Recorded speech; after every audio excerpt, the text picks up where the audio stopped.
It all started the day Mum had to take my sister Sandra to London for the day. My sister's school orchestra were playing in the regional finals of a competition. As there would be a lot of waiting around, Mum had decided that I would spend the day with my Aunt Caroline and my twin cousins Becky and Kirsty. I did not mind because although the twins were 14, 2 years older than me, they enjoyed things like football and we even played it together, though I could never win. So on the Saturday morning we turned up at my aunt's house and the door was opened by Kirsty, who invited us in. As per usual, both she and Becky were in jeans and t-shirts. I rarely saw them wear dresses except when they went to school. After about a quarter of an hour, Mum decided her and Sandra should go, so with the customary warning about behaving myself and having to promise Mum that I would do whatever my aunt told me to do, she and Sandra left. A short time later, Becky, Kirsty and I were playing football in the garden, or to be more correct, they were running rings round me as I attempted to play, when a wild kick from me sent the ball spinning to the end of the garden and into a pond they had. The pond was natural, so had no precise edge to it like an artificial one, so as I leant down to retrieve the ball I felt my right foot begin to slip on the mud towards the water. In an effort to avoid getting a wet foot, I tried to spring away but only succeeded in totally losing my footing and sliding bottom first into the pond. Fortunately, it was only a couple of feet deep, so it only came halfway up my chest. My cousins ran to help me out and began laughing once they realized I was not hurt. My aunt, however, was not so sympathetic, as we had already been told to stay away from it.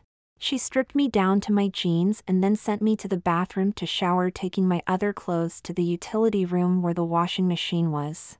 When she returned to collect my jeans and underwear, she had calmed down a bit, as the girls had explained that it really was just an accident, saying, "When you finish getting clean, go into my bedroom. I will go and see what the girls and I can find for you to wear." So when I was no longer smelling of pond, I dried myself off and wrapped the towel around my waist and trotted into my aunt's bedroom. On the bed were some jeans and t-shirts and knickers. After trying on a few of the outfits which swamped me, not only because of the age difference but I was also small for my age, she called to the girls to come and collect the outfits. "Do you have a key for your home, so we can get you some clean clothes?" she asked. "No. Mum keeps saying she will but hasn't yet. I'll just go next door and see if Anne's mum has anything for you to borrow." Anne left. "I wonder what she'll get for you," teased Becky. "Perhaps a pretty dress or a frilly blouse and a skirt, not to mention some very frilly little girl's knickers. You've seen the sort of very frilly clothes Anne likes to wear." Unfortunately, I knew this could be true if Anne had anything to do with it. We had only crossed paths a couple of times, and for some reason she had taken an instant dislike to me. Seeing that I was getting upset, Kirsty said, "Don't worry, Mum will probably get some jeans and a t-shirt for you." Shortly after, we heard the front door shut. "That was quick, Mum," called Becky. "That's because there was no one in." We went downstairs and joined her, with me still just in the towel.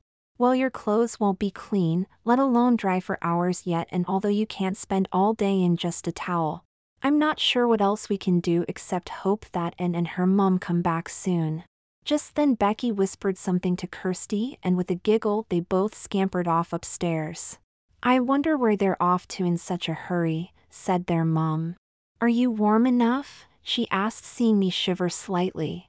"Not really." Before she could reply, Kirsty called for her to come upstairs. "Stay here, I'll get another towel to wrap round you when I've found out what they want." She then also disappeared upstairs. Although I couldn't make out any words, I could hear some giggling from my cousins, followed by my aunt calling, "Alan, can you come up to my bedroom for a minute?" "Yes, Auntie." I went up and sat next to her on the bed, unaware of the change about to take place in my life. She seemed somewhat embarrassed, which made me also feel uncomfortable. "Alan, as I have already pointed out, you can't spend all day wrapped in a towel, and I have done my best to try and find you some boyish clothes without success. The girls have found some clothes that should fit you." "But?" I asked, frightened at what I thought she was going to say. "Well, it's a dress." "I can't wear a dress." "Now please don't be awkward, I know you don't want to, but no one will see you except me and the girls. Besides, you did promise your mum to do whatever I asked you to. You don't want to break that promise, do you? No, Auntie, but are you sure my clothes aren't okay? I said, desperate to wear anything other than what was being offered. Quite sure. So you'll wear the dress then? Yes, Auntie. And the underwear, of course? Yes, Auntie. Okay, stay right here and I'll go and get the clothes. I was just thinking that maybe it wouldn't be too bad when Auntie returned. I was speechless with shock at what she was holding. It was a little girl's yellow party frock trimmed with masses of lace, ribbons, and bows. Close your mouth, dear, you'll catch a fly, she said, her comment jolting me out of my shock. Auntie, this is a joke, isn't it? You don't really want me to wear that, do you? Of course, dear, it's just a dress. But it's a little girl's party dress. Yes, I know. I made it, which is why when Kirsty and Becky grew too big to wear it, I wanted to keep it. Now, no more questions, you promised to wear it. Before I could complain further, the girls arrived with the rest of the outfit: full 3-layer lace-trimmed petticoat, yellow satin vest and matching panties trimmed with rows of white lace across the bottom, lace-topped ankle socks and black patent sandals. I was reluctant to put the outfit on, and with the girls standing there watching me, I couldn't do it despite my promise. Fortunately, Auntie seemed to understand. Girls, go downstairs, you can see Alan when he's dressed. They left, albeit reluctantly. Right now I don't want to hear any more complaints, okay? Are you sure there's nothing else, Auntie? I pleaded. There is another dress. It's similar to this but in pink. You can wear the pink one if you'd prefer. No, thank you, Auntie. Okay, now be a good boy. With her help, I put the vest and knickers on. I wondered why she insisted I put the socks and shoes next until she placed the multi-layered petticoat on, which stuck out so far that it effectively blocked any view of my feet. Then came the dress. Auntie pulled it down over my head and fluffed the skirt over the layers of petticoats, which were slightly longer so that their lace trimming showed below the hem of the dress. She then stepped back to see the overall effect. There's still something not quite right. I'm a boy wearing a dress. Of course there's something not quite right. No, silly, apart from that. I know, it's your hair, let me brush it for you. As if I had a choice. She would not let me see what she is doing, but I felt something being placed in my hair. When she was finally satisfied, she took me by the hand and led me to a full-length mirror. I could not believe my eyes. Although I knew it was me, the reflection was of a little girl, wearing a party outfit right down to the 2 yellow bows she had tied into each side of my hair, which now had a center parting like a girl's. You look really cute. No one would know you weren't a pretty little girl. Not what I wanted to hear. There must be something else I can wear. I don't want to be seen like this. I complained. Not another word unless you want me to use some makeup on you as well. No, thank you. Did the girls wear this when they were my age? No, they were about 7 or 8 when they wore them, but it fits you as you're small for your age. Now come along downstairs. I was about to complain, but the look on her face stopped me, so I followed her downstairs and into the lounge where Kirsty and Becky were waiting. I expected laughter from both of them, but instead there were looks of surprise which then changed to grins. Mummy, you've done a great job on Alan. He looks so cute. I know he could pass for a girl dressed like that, said Kirsty. She sure could, added Becky. But I think we should give her a girl's name, don't you? We can't call her Alan, otherwise everyone will know he's a sissy in a dress. I was about to complain when her mom came to the rescue. I don't think that will be necessary. I think he's embarrassed enough as it is, and after all it's only until his mom comes with some clean clothes. Then why did you do such a good job on her? Becky went on. Well, just in case anyone does see him, we can pretend he's a friend of yours. So please be nice to him. And Becky, stop referring to him as her and she, all right? Yes, Mom. Right, I suggest you find an indoor game to play. I don't want him playing in the garden in that dress. She then left for the kitchen and Kirsty disappeared off upstairs. Would you like me to find you a dolly to play with? Teased Becky. No, thank you. Let's play this, said Kirsty, returning with a board game. I sat down and immediately disappeared in a mass of frilly petticoats. When they had finished laughing, the girls showed me how to sit when wearing a dress with so many layers. We played it for the rest of the morning until my aunt came in to tell us it was nearly dinner time. She also produced a green pinny for me to wear. "Alan, can you put this on? Just to protect the dress. I don't really want to have to wash it straight away." I was reluctant but understood, so I agreed. However, as Kirsty commented, the colors clashed badly with the bright yellow of the dress. "Well, I can't help that," my aunt said. "It's the only full-length pinny I have." At this point, Becky left the room and we could hear her rummaging about in her wardrobe. When she returned, she said, "How about this instead?" She is holding up a very frilly full-length white apron. "Where's that from?" asked Kirsty. "Don't you remember that Alice in Wonderland costume we had?" "Yes, but I thought we got rid of it." "The dress we did because it got torn, but I kept the pinny. It should go better with her, with the dress, than that one." The girls had me change into it just as Mum returned from the kitchen again. "That certainly looks better. It really goes with the dress. I didn't realize you still had it." I had to agree with her. The whole apron had a frill around it, including the shoulder straps, which fitted in with the frills on the dress. We then all went and had dinner and I helped clear up afterwards. "I think it might be a good idea to keep that pinny on for the afternoon just in case," said my aunt. "I have to go shopping this afternoon, but I shouldn't be very long." "Can we come?" piped up Becky and Kirsty together. "We can't leave Alan on his own, and anyway, haven't you two got homework to do?" "Yes, Mum." "Right, well, I'll see you all later." With that, she picked up her handbag and left. "What are you going to do while we go and do our homework?" "I could find you a pretty dolly to play with," offered Becky again, giggling. "I'll watch television," I replied, ignoring her offer. As the two girls went off, I walked over to turn the television on.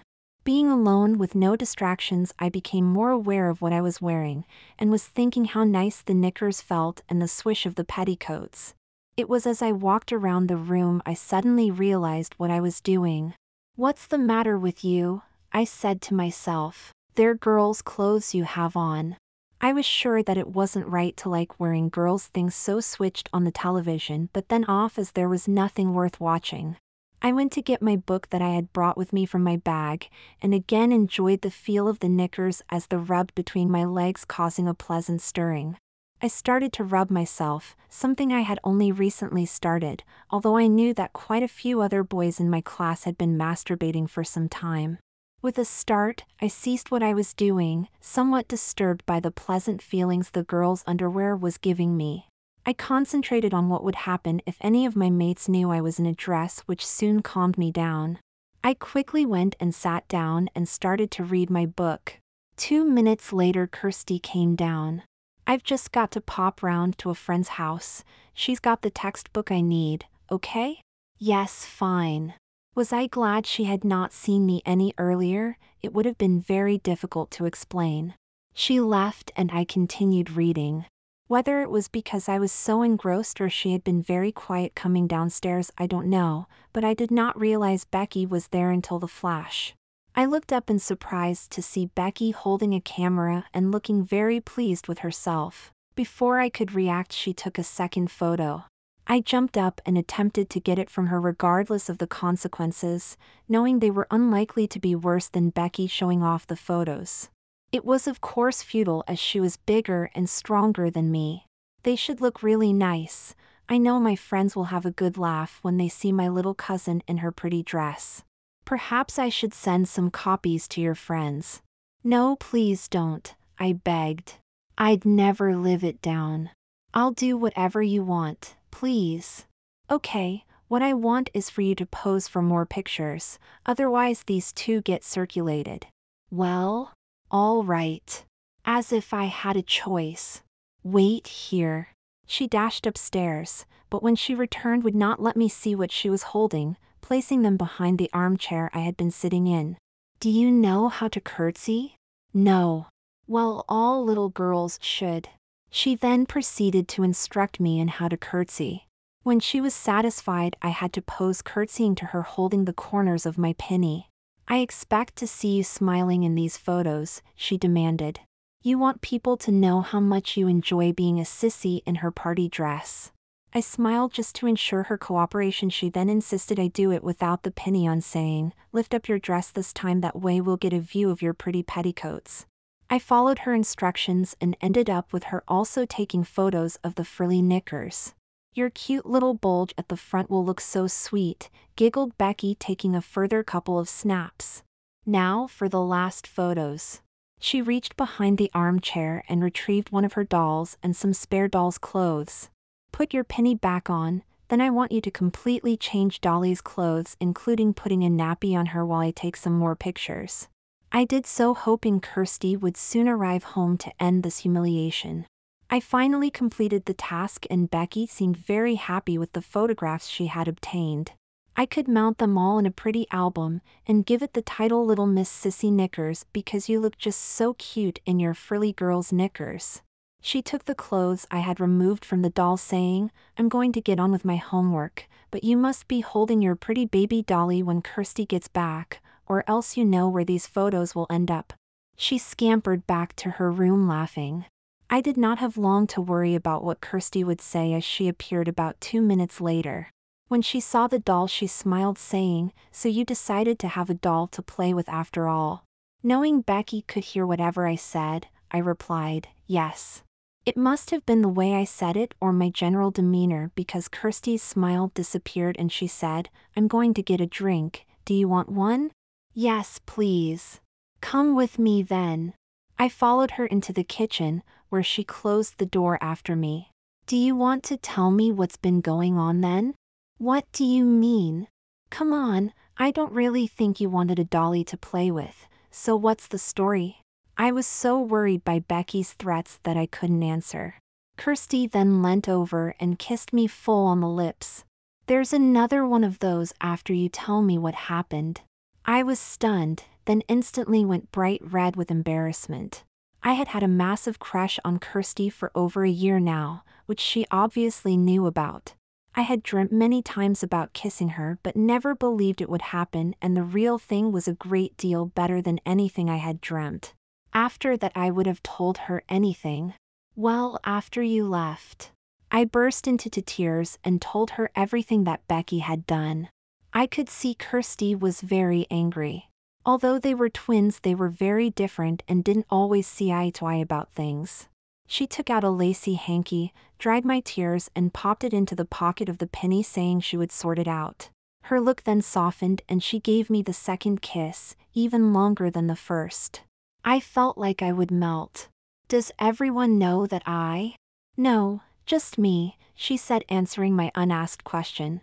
I realized much later, of course, that they must all have known I had a crush on her, but at that point she told me what I wanted to hear. Before we could leave the kitchen, Becky came in. Before you say anything, I have come to apologize. Kirsty and I looked at each other but said nothing. Alan, I really am sorry for what I made you do and what I said. I have realized I was jealous of you. Jealous? Asked Kirsty, as amazed as I was. Yes. When I saw the way Mum had dressed him, I know you probably don't want to hear this, but he looked so pretty. I never looked that good in that dress, or as good as you did in the pink one, she said, addressing Kirsty. The more jealous I became, the more annoyed I got, and as there was only Alan and I in, I did, well, you know. To show I mean it, here's the film. She handed me the film, which contained the embarrassing photos of me.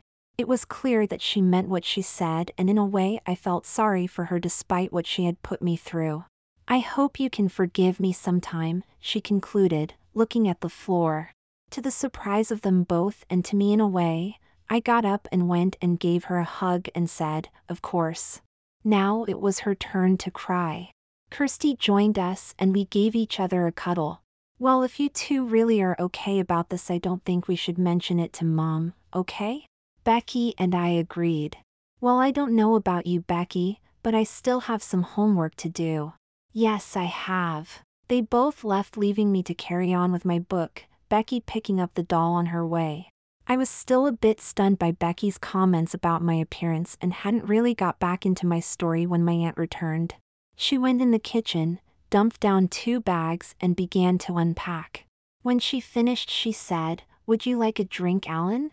"Yes, please, cola please," I answered, realizing that I was really thirsty and that Kirsty had only got me into the kitchen to find out what had happened, where Becky couldn't overhear. "I'll just go and see if the girls do." "I'll go if you like." "Thank you, Alan, that would be helpful."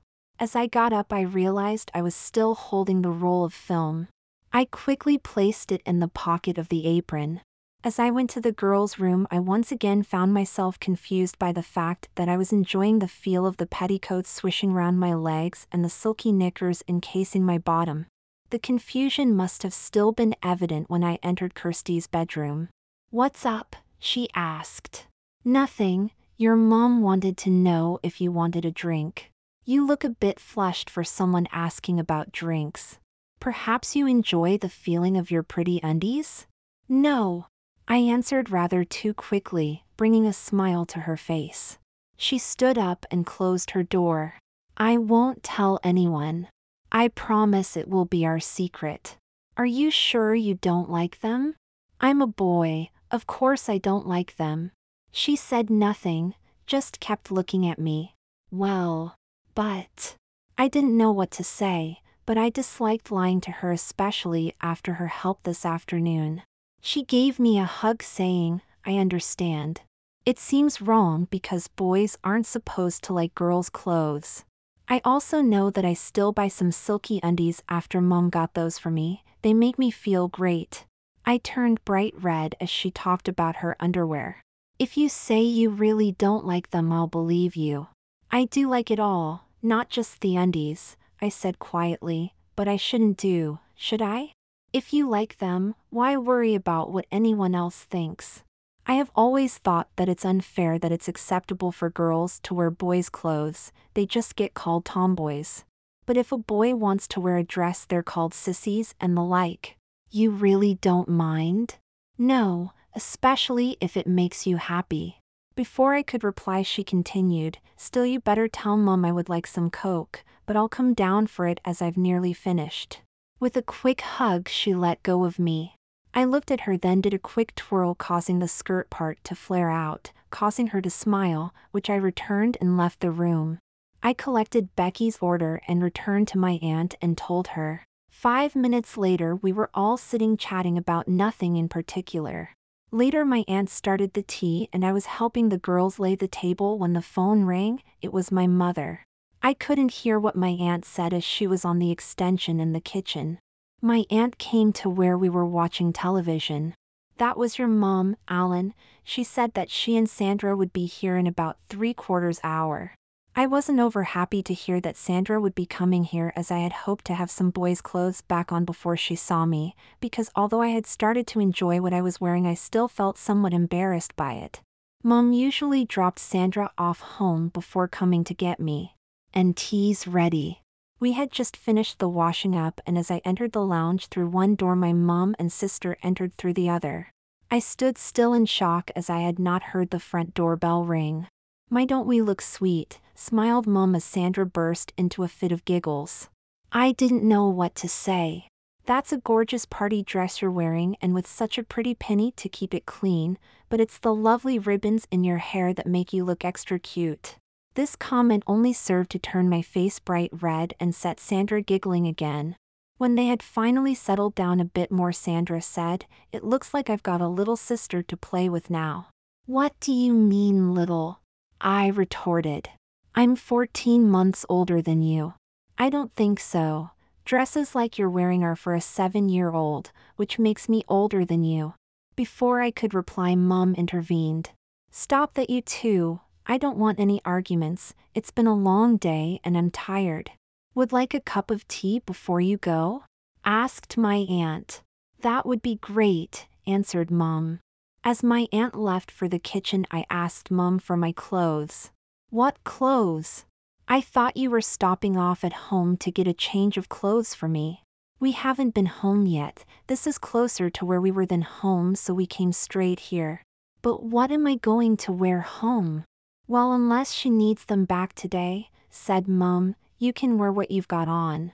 I can't go outside like this. Why not?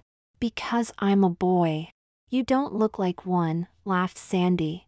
And those are girls' undies as well, she laughed, quickly lifting the dress and petticoats at the back to have a look. And anyway, it's dark outside, so no one will see you, added Mum. I was not convinced, but I was obviously going to go home in my current outfit. My aunt returned with the cups of tea, and Mum and my aunt began chatting about the contest. About half an hour later, Mum decided we ought to be going home. As we stepped outside the house, and her mum drew up into the driveway next to ours. Mum had not opened the car doors yet, but I decided to get to the side of the car, which might hide what I was wearing if they gave us a casual glance. Before I could move, Sandra grabbed my hand. Not so fast. I know, and we'll want to see you in your pretty dress, she giggled. I tried to break free, but despite the age difference, she was bigger and stronger than I was. And have you seen my little sister? She called. I then heard giggles from next door as they obviously realized who I was. Don't you look sweet, said Anne's mother. I didn't recognize you at first. Why is he wearing such a frilly party dress? Even I don't wear ones like that anymore. Is he a sissy? Anne asked my sister. He fell in Auntie's pond up to his middle, and this was the only thing they could find that would fit her. I mean him, she giggled. Does that mean he's wearing girls' underwear? Yes, and very frilly undies at that. Before I could stop her, he lifted the dress to reveal the petticoats and then the panties, causing Anne to laugh even more. And what about her feet? Continued Sandra. Lace ankle socks. How cute, just like the pretty ribbons in her hair. With those and that pinafore, she looks more like a 5-year-old girl. She and Sandra burst into giggles. I was about to reply when Mum called out, Okay, that's enough, get in the car now or we'll never get home. It was a relief to get away from Anne's laughter, although Sandra continued to tease me, saying, I think Anne's right, you do look more like a 5-year-old. I was forgetting 7-year-old don't wear such frilly things anymore, until Mum stopped her again. We got home without further embarrassment, and after a snack, Mum decided it was time for bed. Mom, I will need help getting out of this dress, I called. Okay, I'll be up in a minute. She helped me take off the dress and petticoat, and to my consternation began to hang them and the apron up in my wardrobe. Mom, do you have to hang them there? Can't they go in Sandra's wardrobe? They are girls' clothes after all.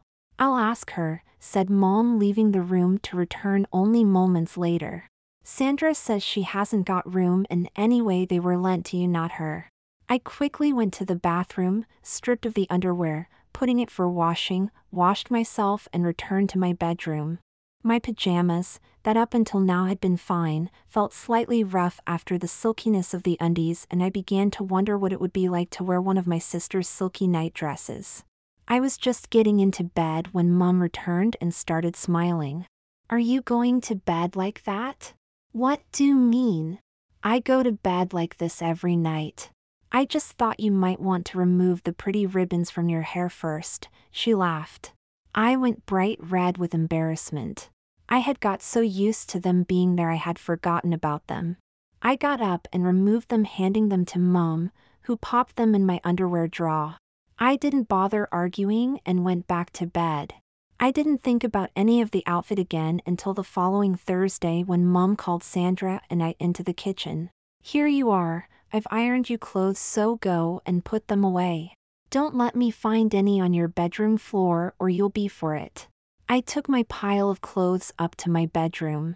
I took the top couple of items off and put them in my drawer. The next was the underwear I had worn under the party dress. Mom, I called, what shall I do with the underwear and socks for the party dress? I heard a giggle from Sandra's room but ignored it. Put them in your drawer until we find out what Auntie Caroline wants to do about it. I didn't like the idea of keeping them in my drawers in case anyone found out about it. It was bad enough having the dress and pinafore hanging in my wardrobe. It would only need for a friend to find out and I'd be the laughing stock at school. As I hid it as well as I could under my other underwear, I heard a further giggle and turned to see my sister standing in the doorway. I bet you can't wait to wear those frilly things again. Of course I don't. I'll be pleased when I can get all this lot back to Auntie Caroline's. Sandra looked over the pile of clothes. This is pretty, she said, picking up lace hanky Kirsty had used to dry my tears and then placed in the pocket of the pinny. Has my sissy brother go any more pretty hankies like this? It's not mine, it's Kirsty's. She obviously thinks you like using pretty sissy hankies. Well, I don't, and it'll go back with the other clothes. I've got some pretty lacy ones I'll lend you if you want. Well, I don't, so go away. She left chanting Sissy uses lacy hankies.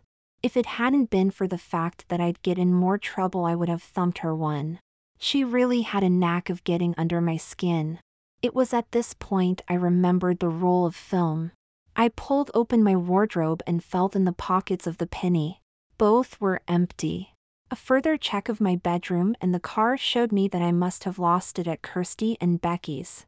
Still, that was no problem as I knew they would get rid of it, so decided to forget about it. That was until 2 days later. I had been out with my mates and had come back for a shower. Nobody was in and I relaxed in a long hot shower. When I finally got out, I could hear Mum downstairs. As I was drying myself, Mum walked into the bathroom.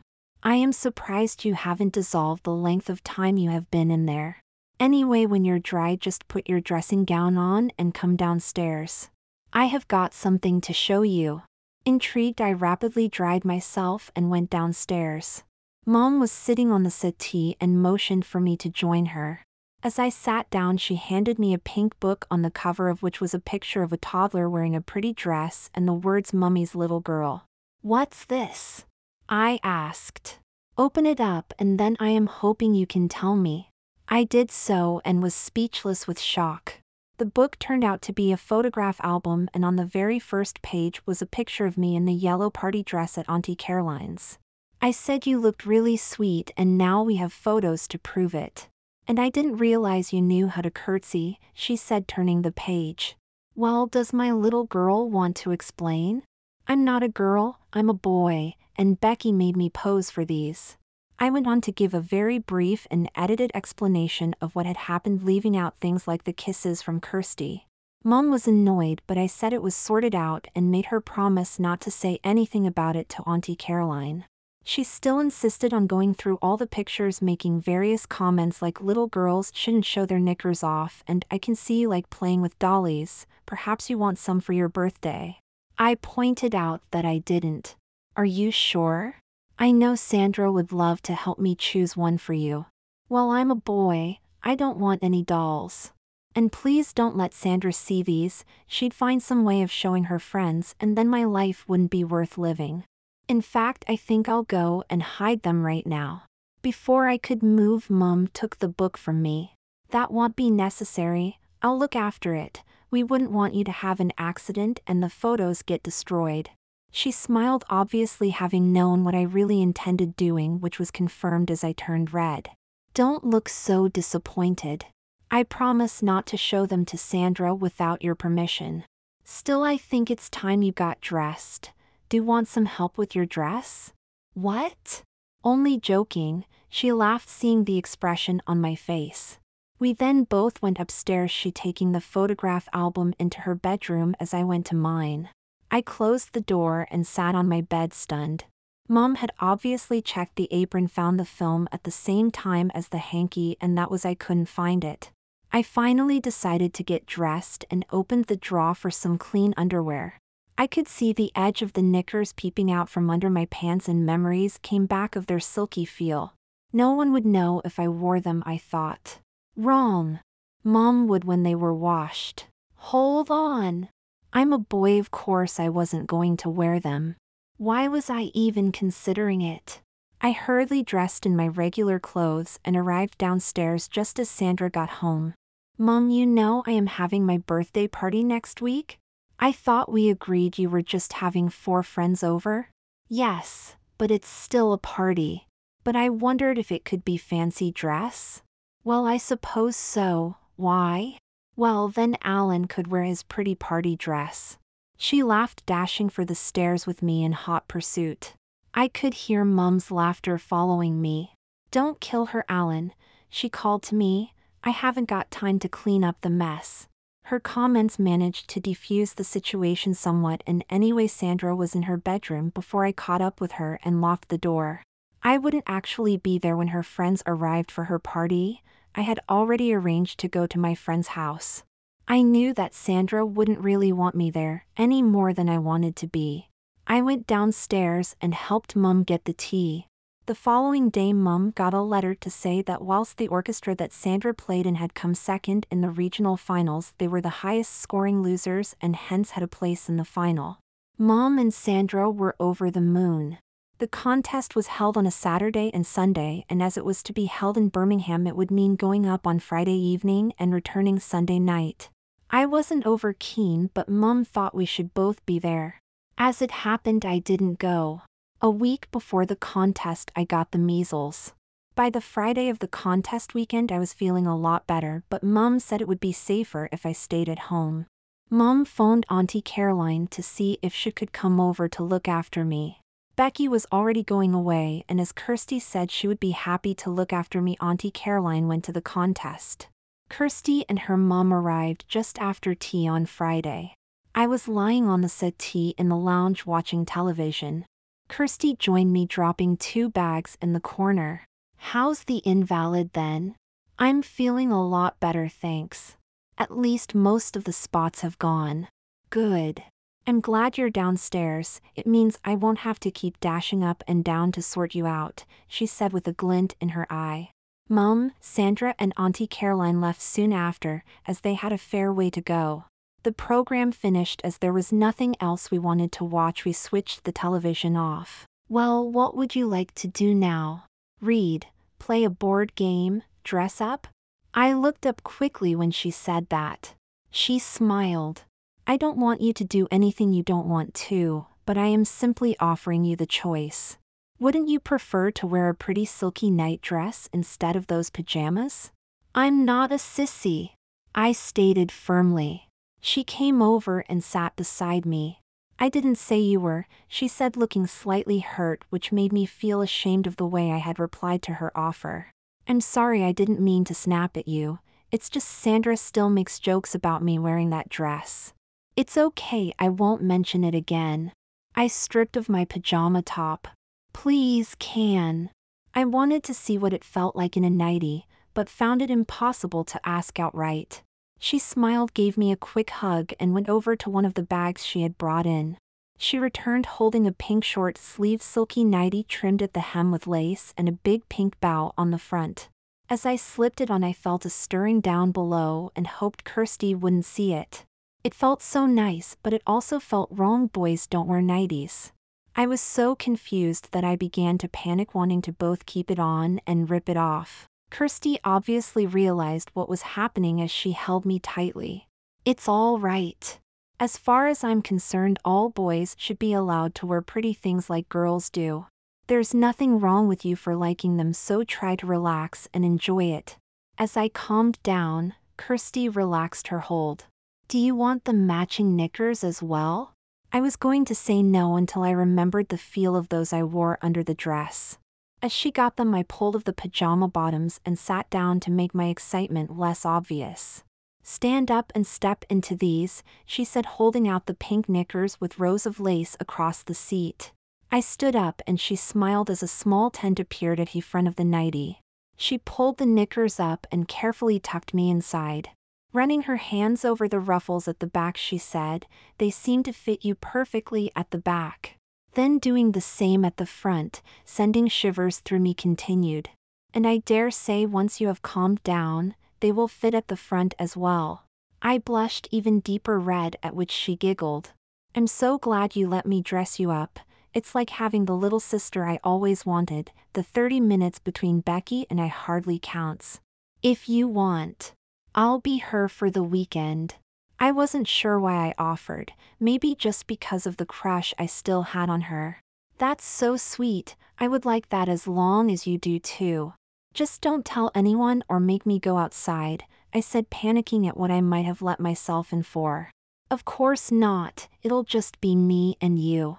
Although it wasn't very late, I was feeling tired, so decided to go to bed. I headed for my bedroom as Kirsty took her stuff into the guest room. To my surprise, on the pillow was the photo album of me in the party outfit. A note was on it. Alan, I thought you might want to show this to Kirsty but didn't want to mention it in front of you in case you wanted to forget it. It's up to you. Don't lose any of them or I will have a repeat photo session with Sandra to help me. Love, Mom. I quickly hid the album under my pillow as Kirsty came in. Come on, slow coach, into bed with you.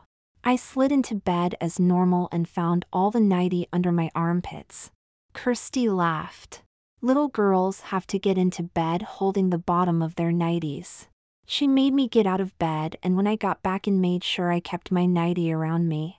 She gave me a peck on the cheek before switching off the light and going to her room. Despite being tired, I could not get to sleep immediately. The soft silky feel of the nightie and panties felt so good. I finally nodded off, thinking how great it must feeling to go to bed like this every night. I woke the next morning feeling very relaxed. Well, one part of me wasn't exactly relaxed, but I did manage to get it so just before Kirsty entered. It was difficult to keep it so as Kirsty was only wearing a nightie which didn't hide much. Morning, Alan, she said, smiling. Ready for breakfast then? Yes, please. Right out of bed then, just come down as you are. As we were eating, she asked, do you still want to be my little sister today? Yes, I said I would. I just wanted to be sure. Have you worn any of the things you went home in since then? No, I couldn't because I would have had to explain to Mom why they were in the washing. You won't get into trouble when your mom sees these, will you? I asked, indicating the nightwear. No, it's very sweet of you to be worried about me. Becky and I do most of our own washing now, so Mom probably won't even notice. Now do you feel up to having bath? I think so. Okay, I'll go and run you one. With that she left and I loaded the dishwasher. It's ready, she called a few moments later. I went to the bathroom and was surprised to see a bath full of bubbles. Off with your panties then, Kirsty encouraged after I removed the nightie. Aren't you going to leave? No, I need to have a wash and then I can help my little sister with her hair. She looked at me and then smiled as she realized what I thought was a problem. I see. I'll go if you want me to, but sisters see each other with nothing on all the time. I decided to get on with the bath and rapidly removed the panties and got in. The bubbles covered most of my embarrassment. As I started my bath, Kirsty filled the basin and then removed her nightie. I was shocked as I had only ever seen breasts in pictures. Her giggle broke the spell and I went very red, realizing I had been staring at them. I'm sorry, I mumbled. I didn't mean to. It's quite okay. I should have realized you hadn't seen a real pair before. At our house we do this all the time. I was only glad that the bubbles had the effect she was having on me. She finished her wash and left to get dressed. She returned dressed in the usual jeans and t-shirt. You don't mind if I don't wear a dress too, do you? No, of course not. Thanks. Right, let's get your hair sorted out. I was a bit apprehensive about how she was going to sort it out, but it was nice to relax as she washed it. It turned out that that was all she was doing for now. Okay, out you get, she continued, holding out a towel. I got out and she wrapped it round me, proceeding to dry me off all over with obvious results. Are we going to have problems with that all day? She laughed. I'm sorry, it's just I've never had someone as pretty as you look after me, I said, not daring to look at her. She lifted my chin to look me in the eyes. That's one of the sweetest things anyone has ever said to me. And I really don't mind, in fact it's quite a compliment. Still, it's time you are getting dressed. She took me by the hand and led me into the bedroom she was using. Now, do you just want to wear the party dress, or I have these for now and you can leave the party dress for tonight? Kirsty then pulled out a pretty pink pinafore dress embroidered with flowers, silky lace-trimmed petticoat, white frilly blouse, a pair of pink lace-topped ankle socks and a pair of pink nylon panties with masses of lacy frills. She could see I was concerned. "What's the matter?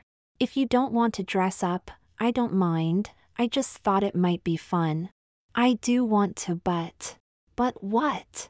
"Well, when I had to change at your house, you only had party dresses. Now you've got these." At this point I began to panic.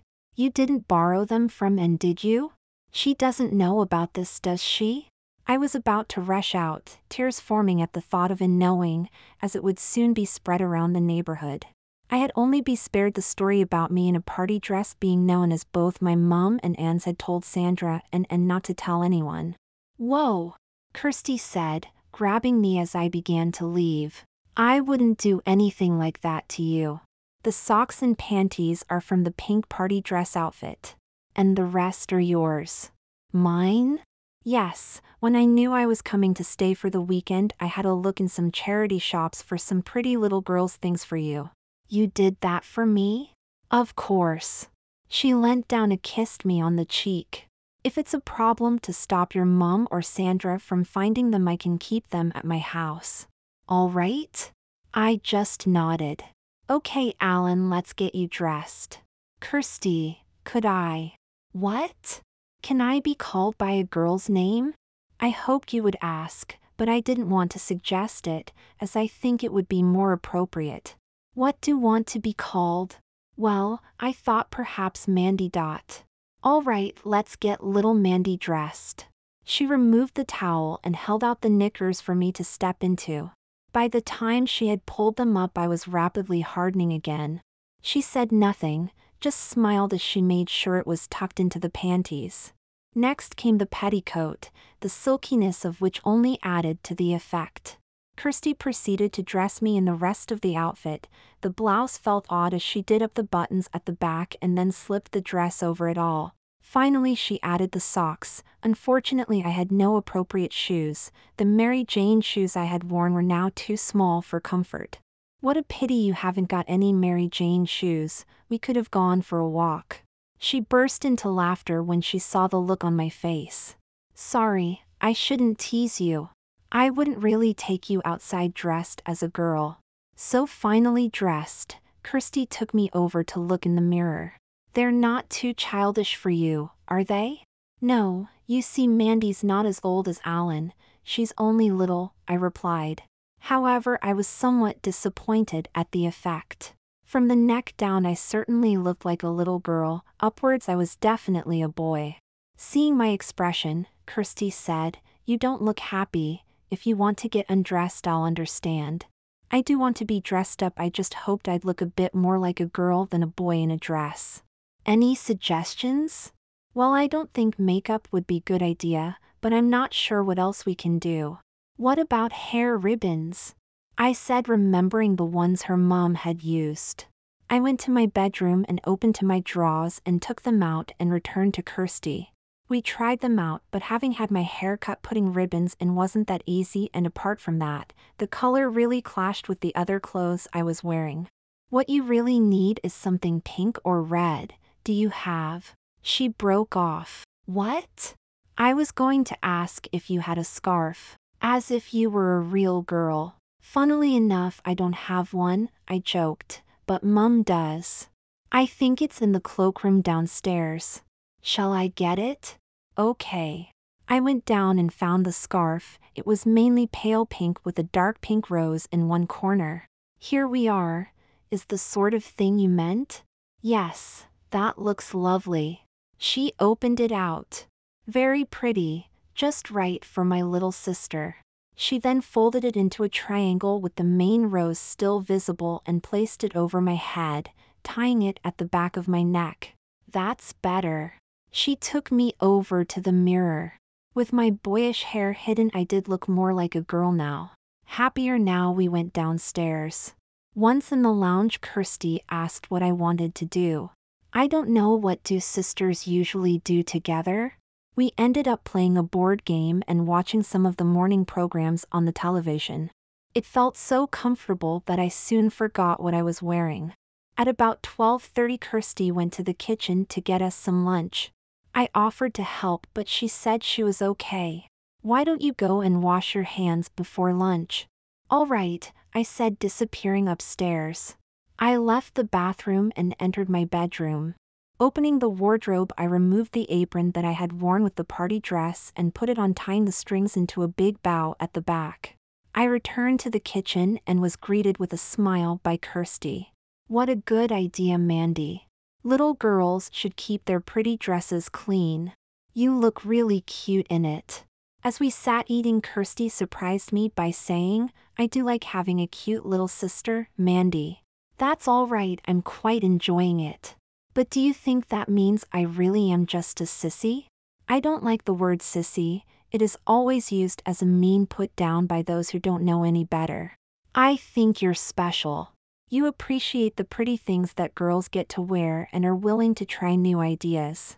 If you dressed up all the time, then perhaps you might be considered a sissy, but occasionally for fun means just that, having fun with friends. Can I wear the party outfit after lunch? Of course you can. Will you dress me? I asked, blushing. I'd love to dress my little sister up in her pretty party dress, Kirsty smiled. Having finished lunch, I helped clear away the dishes before we went up to my room. Kirsty stripped me down to my knickers and socks and suggested I have a wash to freshen up whilst she folded the clothes up. When I returned, the party dress and petticoat were on the bed. She quickly helped me to dress and got the yellow ribbons from the drawer, placing them in my hair. I did a twirl for her, causing her to smile. Okay, let's go downstairs. We were just leaving when I said, I'll be down in a bit, I have something I want to show you. As she continued downstairs, I returned to my bed and retrieved the photo album. I entered the lounge and joined Kirsty on the settee. I thought you might like to see this. I handed the album to her. She looked confused as she read the front. Then she opened it. Oh, are these what Becky took? I nodded. But why did you do this? I didn't, Mum did. I thought I had lost the film, but it turned out that she had found it. She had it developed and bought the album to put them in. Are you okay with this? Well, Mum teased me about them when she first showed them to me, but she was also nice about it. She promised not to mention what happened as well. Kirsty finally finished looking at the pictures, with only the occasional giggle. I didn't mind, as it was her. Well, it seems that Mandy has already got some pretty photos. But I'm a bit surprised you kept them. I explained what Mum had said she would do if they were to disappear or get damaged. Does that mean that Sandy hasn't seen them? No way. I would never hear the end of it. We spent the rest of the afternoon snuggled up together on the settee watching videos. I was just happy to be cuddled by her. After tea, which I put the penny back on for, I was feeling rather tired. Kirsty helped me get ready for bed, dressed again in her pretty nightie. Thank you for a lovely day, Kirsty. It's me who should be thanking you. It really means a lot, you being my little sister. I don't suppose it will happen again. I wouldn't mind if we get the chance. That's sweet, we'll just have to wait and see. Before slipping off to sleep, I asked a question that I had wanted to ask since Friday night. Kirsty, please can I have kiss goodnight? Of course, Mandy, she smiled, kissing me on the forehead. She smiled when she saw the look on my face. Sorry, I shouldn't tease you. She then leaned over and gave me a wonderful kiss on the lips. Sleep well, I'll see you in the morning. The next morning when I woke, I was surprised to see that it was nearly 10 o'clock. I then heard Kirsty coming up the stairs, so sat up in bed. The door opened and to my utter shock there stood Mum with a big smile on her face. She walked over and sat on my bed. Mum, It's okay, she said. I know what you and Kirsty have been up to. You do? Yes, Kirsty and I have just been chatting over breakfast, which is why we didn't wake you earlier. Do you mind? Not as long as you don't want it to be permanent. I don't want to be a girl, Mum. You just like the feel of girls' clothes? Yes. Just occasionally I'd like to get dressed up. You're not cross, are you? Only it wasn't all Kirsty's idea to dress me as a little girl. Mom silenced me with a finger on my lips. If you want to dress as Mandy occasionally, I don't mind. I'm not cross with you or Kirsty. I know it wasn't all her idea, and I think your offer to be her little sister was very sweet. Now I've run a bath for you, so I suggest you get in it, then you can have some breakfast. Okay, Mom, and thanks. She smiled and went to leave when it suddenly dawned on me. Where was Sandra? Mom, is Sandra here? I asked, starting to panic. No, it's okay. The choir won and we're having a party last night, and Jane's mom offered to bring Sandra home with her this afternoon. That's why I came back early. Now into the bath. Little girls should be nice and clean. I then went to the bathroom to find a hot bath with masses of bubbles waiting for me.